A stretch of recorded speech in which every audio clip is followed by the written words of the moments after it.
Hello friends, I hope you're doing well and feeling healthy. In this video I'm going to talk about limiter. And the limiter that I have used is SYS Master Limiter from HOFA. This is a free plugin, and if you want to download you should visit HOFA's website. So what is this video's point? I want to show you how a signal can be louder with less peaks when you are using limiter. Limiter is off now. Pay attention to this meter here.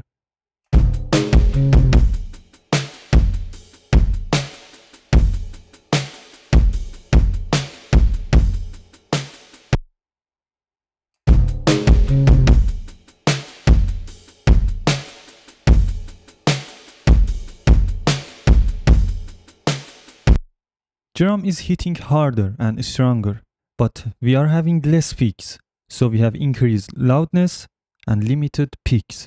Limiter is one of the most important parts in your mix, but everybody thinks that it should be applied in mastering stage, but it is wrong. You should use limiter in the mix, and you should use it to control peaks, not too much of limiting, not over compression or over limiting. As much as is needed, you should use to control peaks and increase loudness.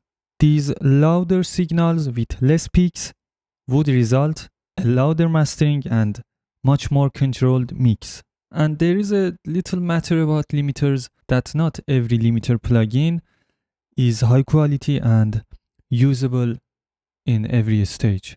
This plugin has designed for mastering and have higher quality than normal limiter. Yes, it will use more resources from your system, but it will have greater results. Sometimes I use limiters to just compress certain dynamics on vocal or different materials, to just keep the vocal on a certain range and make it sit there, because dynamic causes audio materials to move in the audio field in a non-musical way.